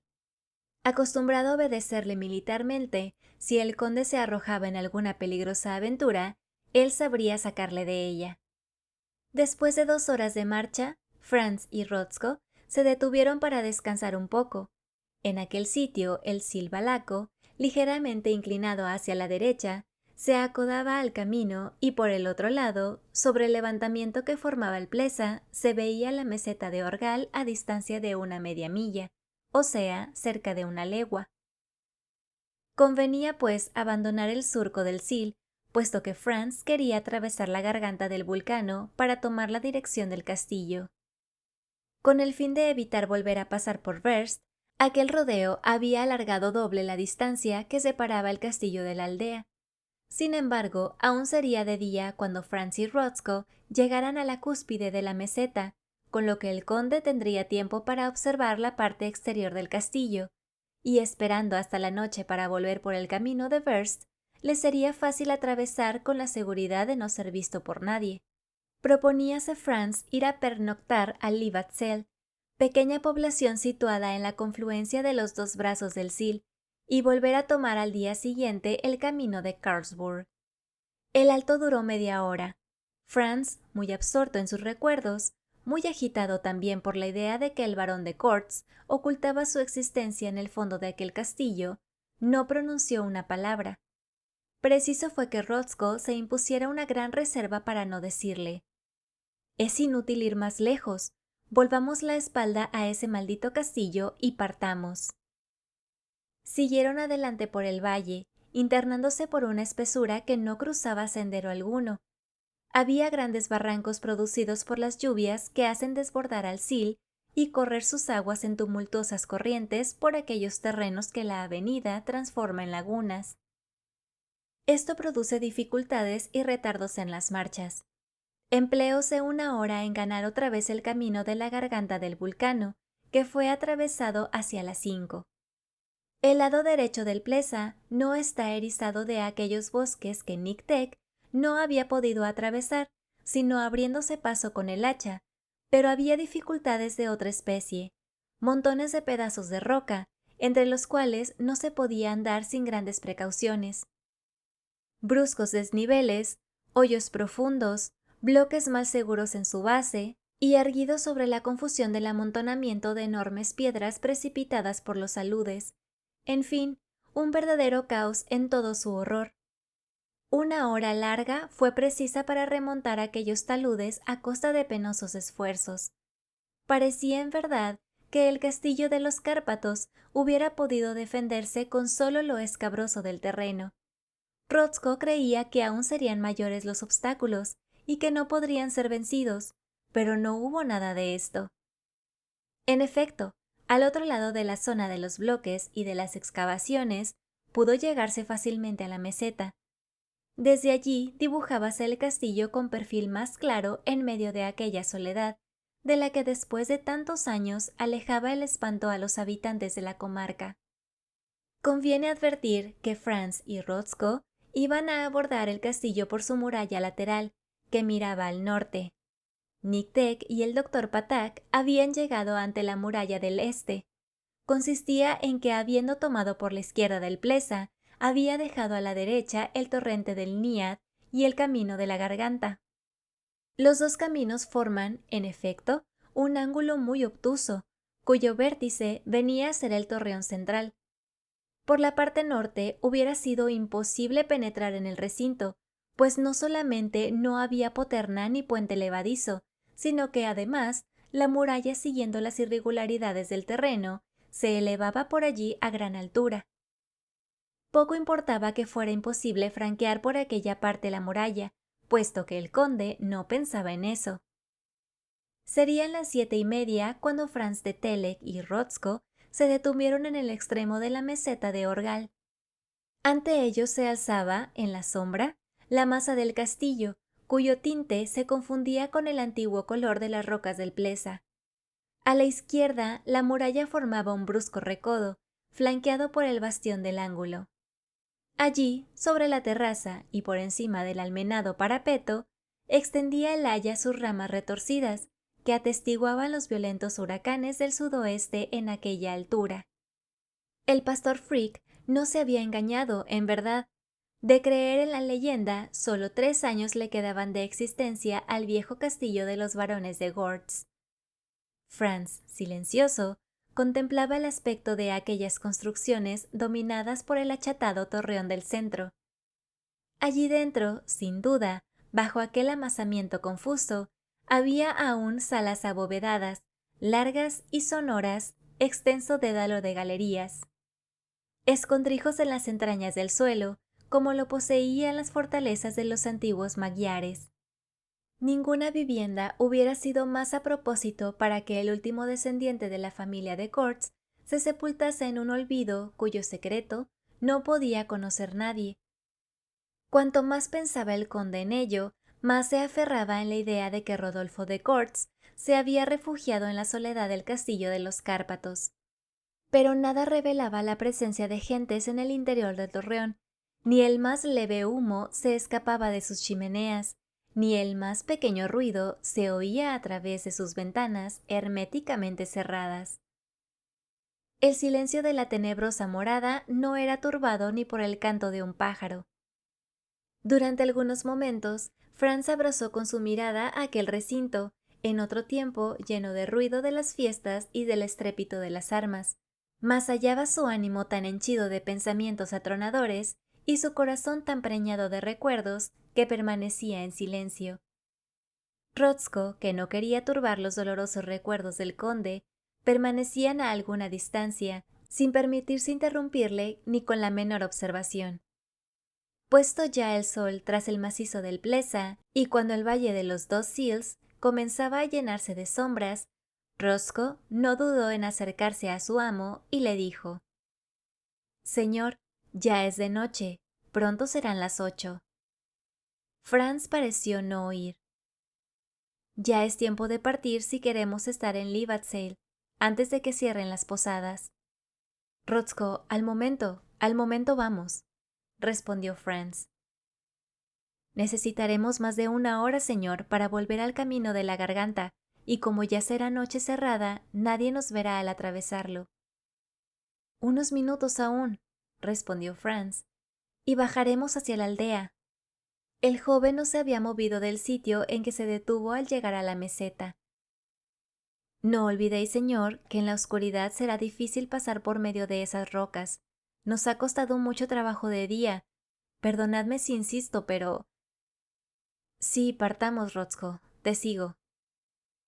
Parecía que Franz estaba retenido por el castillo, tal vez por uno de esos secretos presentimientos de los que el corazón no puede darse cuenta. ¿Estaba sujeto al suelo, como el doctor en el foso al pie de la muralla? No, sus pies estaban libres de toda traba, de todo entorpecimiento. De querer dar la vuelta a la muralla, siguiendo el reborde de la contraescarpa, nada se lo hubiera impedido. Pero, ¿acaso lo quería? Tal pensaba Rotzko, que por fin se decidió a decir por última vez: ¿Venís, señor? Sí, sí, respondió Franz, pero quedó inmóvil. Ya la meseta de Orgal estaba oscura, ya la alargada sombra de la pendiente en dirección al sur iba envolviendo el castillo, cuyos contornos solo presentaban incierta silueta. Bien pronto dejaría de ser visible, a menos de que no saliese alguna luz de las estrechas ventanas del torreón. Vamos, señor, dijo aún Rotzko. Y ya se disponía a seguirle Franz cuando sobre la terraza del baluarte, donde se alzaba el haya legendaria, apareció una vaga forma. Franz se detuvo contemplando aquella forma, cuyo perfil se agrandaba poco a poco. Era una mujer con la cabellera suelta, las manos extendidas y envuelta en un amplio vestido blanco.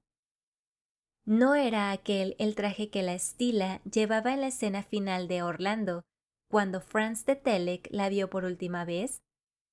Sí, era la Stilla, inmóvil, con los brazos extendidos hacia el conde y fijando en él su penetrante mirada. ¡Ella! ¡Ella!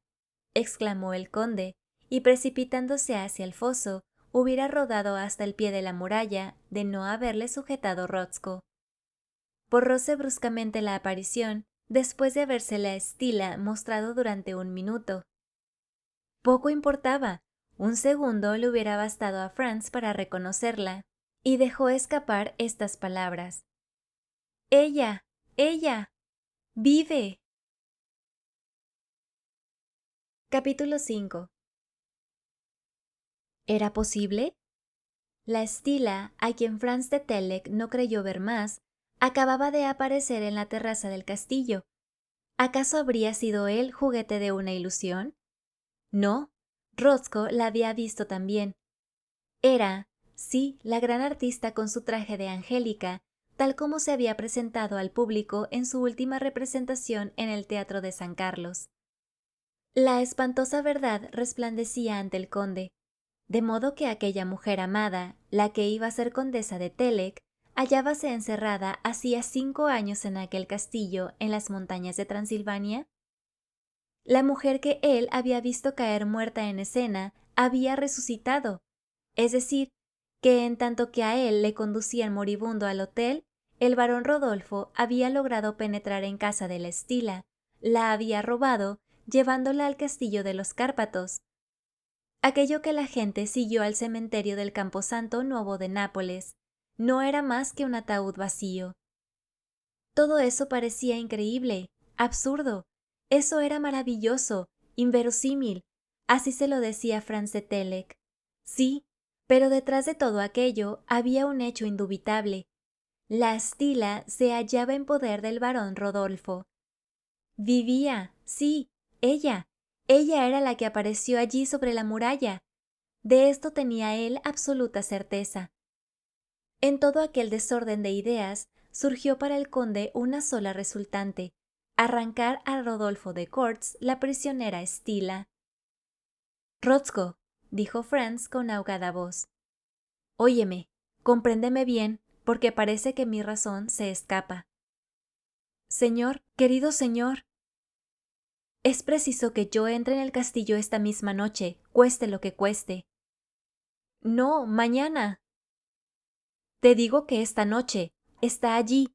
Ella me ha visto. Nos hemos visto. Me espera, estoy seguro. Bien, señor, os seguiré. No, iré solo. ¿Solo? Sí. Mas, ¿cómo vas a entrar si Nikdek no pudo? Te digo que entraré. La poterna está cerrada. Para mí no lo estará. Buscaré algo, una brecha. Pasaré, sí, pasaré. ¿No queréis que os acompañe, señor? No, nos separaremos. Así me servirás mejor. Créeme. ¿Os esperaré aquí? No, Rotzko. ¿Dónde, pues? En Verst. Es decir, no. En Verst no. Pudieran esas gentes saber. Te bajas a Vulcano. Allí pasas la noche. Si por la mañana yo no he vuelto, sales del Vulcano. Es decir, no. Esperas algunas horas. Después te vas a Carlsburg. Allí avisas al jefe de policía. Le cuentas lo que ha pasado. Vienes con agentes de policía. Y si es preciso asaltar el castillo, rescatarla. ¡Ah! Ira de Dios. Stila en poder de Rodolfo de Gortz. Rotzko comprendió la excitación del conde por aquellas frases entrecortadas, excitación creciente del hombre enloquecido. —¡Anda, Rotzko! —exclamó una vez más. —¿Así lo queréis? —Lo quiero. Rotzko vio que ante tan enérgico mandato solo le tocaba obedecer. Franz, en tanto, se alejaba y ya íbase borrando su figura en las sombras. El fiel criado permaneció inmóvil sin saber qué partido tomar. Comprendió entonces que los esfuerzos de Franz serían inútiles, que no lograría penetrar en el castillo, ni aun siquiera franquear la muralla, que tendría que volverse al Vulcano al día siguiente, quizás aquella misma noche. Los dos irían a Carlsburg, y lo que no habrían conseguido ni Patak ni Teck, lo alcanzarían con el auxilio de la fuerza pública, que daría buena cuenta de Rodolfo de Gortz, le arrancarían a la infortunada Stila, todo lo registrarían. No quedaría una piedra sin mirar, así estuvieran allí juntos todos los demonios del infierno. Y así pensando Rotzko, descendió por las pendientes de la meseta de Orgal para tomar el camino del desfiladero del Vulcano. Franz, entretanto, bordeando la contraescarpa, había dado la vuelta al baluarte del ángulo izquierdo de la fortaleza. Mil pensamientos cruzaban por su cerebro. Ahora era indudable que en el castillo estaba Rodolfo, pues que estaba allí secuestrada la Stila. No podía ser otro. La Stila vivía. ¿Y cómo iba a valerse para llegar hasta ella? ¿Cómo podría llevársela? No sabía, pero aquello tenía que ser y sería los obstáculos que no pudo vencer Nick Teck, él los vencería. No era la curiosidad lo que le lanzaba en medio de aquellas ruinas, era la pasión, era el amor profundo que hacia aquella mujer experimentaba. Sí, aquella mujer que estaba viva, sí, viva cuando él la creía muerta. Él la arrancaría del poder de su raptor Rodolfo de Gortz. Se había dicho que solamente podría haber acceso al interior del castillo por la muralla del sur, donde estaba la poterna cerrada por el puente levadizo. Así comprendió que le hubiera sido imposible escalar estas altas murallas. Continuó por la meseta de Orgal, después que hubo rodeado el ángulo del bastión. En pleno día no hubiera ofrecido esto grandes dificultades, mas en plena noche, aún no había salido la luna, una noche cerrada por esas brumas que se condensan en las montañas, la empresa era muy arriesgada. A los peligros de un mal paso y de una caída hasta el fondo del foso, uníase el de no chocar con las rocas, provocando acaso el derrumbamiento de éstas. Sin embargo, Franz iba siempre atajado lo más que podía los zigzags de la contraescarpa, tanteando el terreno con manos y pies a fin de asegurarse que no se desviaba de su camino. Sostenido por una fuerza sobrehumana, sentíase, además guiado por un instinto que no le podía engañar. Al otro lado del bastión se desarrollaba la muralla del sur, con la que el puente levadizo establecía una comunicación cuando no estaba subido contra la poterna. Desde este bastión multiplicáronse los obstáculos. Entre las enormes rocas que erizaban la meseta, no era posible seguir la contraescarpa. No había más remedio que rodear. Figúrese un hombre procurando orientarse en medio de un campo de Karnak, cuyo laberinto de monumentos estuviera desordenado completamente. Ni un sendero por donde dirigirse, ni una luz en la oscura noche que lo envolvía todo hasta el torreón central. Franz iba, sin embargo, aquí izándose sobre un bloque que le cerraba todo el camino, allá gateando por entre las rocas, las manos desgarradas por los cardos y ortigas, su cabeza golpeada por bandadas de quebrantahuesos turbados en sus guaridas y que lanzaban su horrible grito de carraca. Oh, ¿por qué la campana de la vieja capilla no sonaba entonces como había sonado para Nick Deck y el doctor? ¿Por qué aquella luz intensa que les había envuelto no se encendía entre las almenas del castillo? Él hubiera marchado hacia aquel sonido, él hubiera marchado hacia aquella luz, como el marino al oír los silbidos de una sirena de alarma, marcha hacia los resplandores de un faro. No, nada más que una profunda noche limitaba sus miradas a algunos pasos. Esta situación duró cerca de 1 hora. En la inclinación del suelo, a su izquierda, Franz comprendió que se había extraviado. ¿Había tal vez descendido más bajo de la poterna? ¿Había tal vez avanzado más allá del puente levadizo? Se detuvo, golpeando con el pie sobre el suelo y retorciéndose las manos. ¿A qué lado debía dirigirse? Ah, qué rabia le entró al pensar que se vería obligado a esperar el día, y entonces sería visto por las gentes del castillo. No podría sorprenderles. Rodolfo de Gortz estaría en guardia. Aquella noche misma quería entrar, pero no conseguía orientarse en medio de las tinieblas. De su pecho salió un grito de desesperación. «¡Stila! ¡Stila mía!». ¿Pensaba acaso que la prisionera le esperaba? ¿Qué pudiera responderle? Y sin embargo, por 20 veces arrojó aquel nombre que le devolvieron los ecos del Plesa. De repente, los ojos de Franz vieron una luz que atravesaba la sombra, una luz vivísima, cuyo foco debía de estar colocado a cierta altura. Y en efecto, en la posición que la luz ocupaba, no podía venir sino del torreón central. Dada su excitación mental, Franz no vaciló en creer que era la Stila la que le mostraba aquella luz. No había duda, ella le había reconocido en el momento en el que él la veía entre las almenas de la muralla, y ella misma le hacía aquella señal con el fin de indicarle el camino que tenía que seguir para llegar a la poterna. Franz se dirigió hacia la luz, cuyo resplandor aumentaba a cada paso que daba el conde. Como éste se había desviado muy a la izquierda de la meseta de Orgal, tuvo que dar unos 20 pasos a la derecha, y después de algunos tanteos encontró el reborde de la contraescarpa. La luz brillaba frente a él y su altura probaba bien que venía de una de las ventanas del torreón. Franz iba, pues, a encontrarse frente a los últimos obstáculos, acaso insuperables. En efecto, puesto que la poterna estaba cerrada y alzado el puente levadizo, sería preciso que se deslizase hasta el pie de la muralla. ¿Y qué haría delante de ésta, de una altura de 50 pies?